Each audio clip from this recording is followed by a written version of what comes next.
There are several tabs across the bottom of the document. You likely found this video in the first tab, where all the guide videos are located. Moving from left to right, the first 3 tabs help you navigate this program. The tabs labeled 1.1 through 1.3 contain the programming for Phase 1, broken down into its 3 subphases. 2.1 through 2.3 contain Phase 2, and 3.1 and 3.2 contain Phase 3. Each phase gradually increases the capacity for resistance, beginning with body weight exercises, then moving into dumbbell weighted movements, and finally, barbell and kettlebell lifts. Let's look at tab 1.1. This is the first week of the program, and you can see there are 3 workouts programmed for this week. You can complete the workouts on any days of the week you like, though it is recommended to have at least one rest day in between the days on which you train to allow your body to heal and recover. On each day, there is a space in which to fill in the date, the number of hours of sleep you had that night, and how you are feeling that day. These notes are for you to remember the variables affecting your performance during that workout.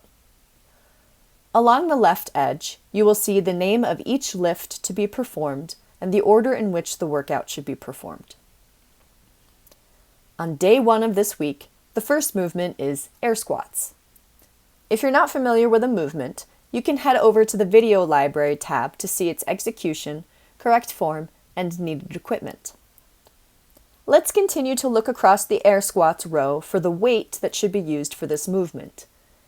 BW means body weight, so we do not need any weights for this movement. Let's look at how many sets are required. The program says there are 3 sets of 12 repetitions with 60 seconds of rest in between.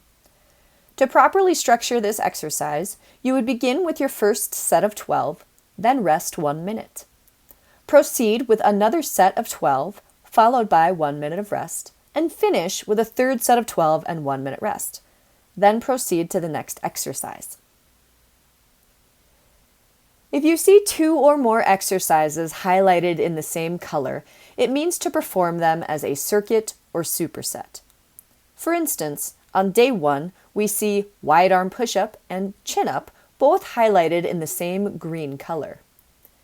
This means we would perform them as a superset, back-to-back exercises with 1 rest interval after both are completed. In this case, we would perform 8 push-ups immediately followed by 3 chin-ups, and then a rest interval of 2 minutes. If there are more than 2 exercises listed in the same color, like on day 2, perform all listed exercises consecutively, followed by 1 rest interval. The column on the right of each workout is labeled RPE. This stands for Rate of Perceived Exertion. On a scale of 1 to 10, how hard was the lift overall when all sets are completed? This can also be described with RIR, or reps in reserve. For an RPE of 10, you could do 0 more repetitions. An RPE of 9, 1 more repetition. RPE 8, 2 more reps, 7, 3 more reps, and so on and so forth. Have a look at the RPE tab for a detailed guide for rating your lift RPEs. It's important to rate them accurately, as this will decide how quickly you progress through the tabs.